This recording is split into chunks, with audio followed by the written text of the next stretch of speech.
ای غټ خېټو ظالمانو ای د وخت حکمرانانو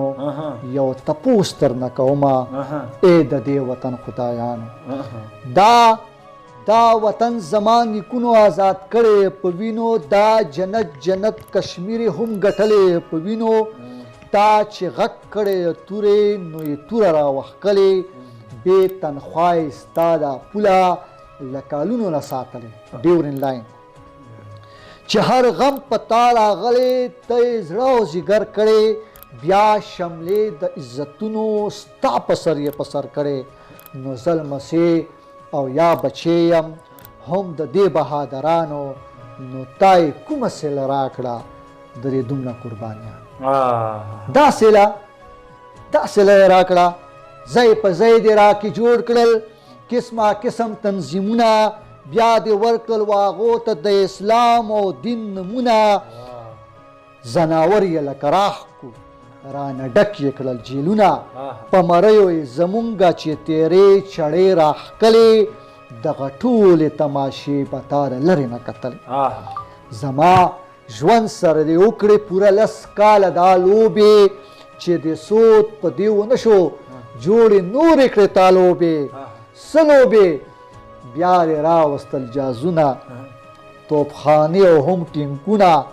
د دې سرو سترو ګولو دې په ما وکړل بارانونه بلبلانو موږ د امن چې مورک له خپل ګلشن کړو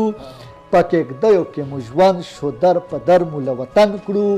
د جنت د ماڼو عکس داسې ښکلي مو کورونه راپسې مو ایره ایره کړل ځنګلونه شنه باغونه هم مو لارې پوهنځي ټول په قدم قدم کې وران کړل هم حجرې او جوماتونه داسې وران چې دې ډیران کړل مشران که د وطن مو هم مومیان دې خویان دې واړه هم دې مړه راته زلمي کړل ماشومان غاړه په غاړه چې د زور ظلم او جبر په موږ وکړه انتها ته چې د سر وینې وطن مو هم دې وکړله سودا ته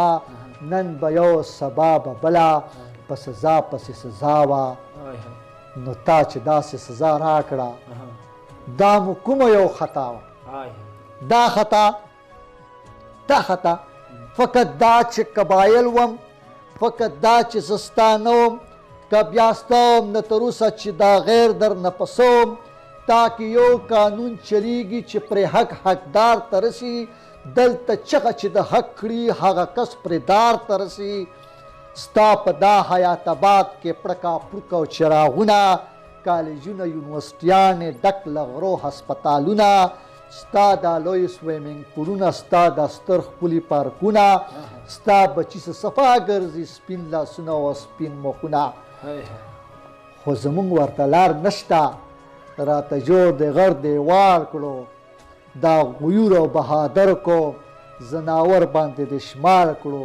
ستا د دې ظلم خو وشو کم او یا کالونه نور خو پاتې بس نه دي چې پې وکړې نور ظلمونه اوس مې وینې په بدن ذرې ذرې یم ډېر بې وسه او مجبوره خور په تن ټوکړې ټوکړې یم بس همراز چې قبایل یم نو یو سوال درته کومه په دا سوال کې جولۍ خپله درته ننې غوړومه بس نور صبر رانه نشي نن مې خپل که خپلې مې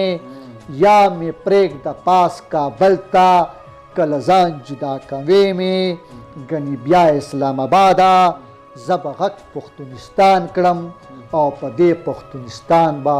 خپل بچې قربان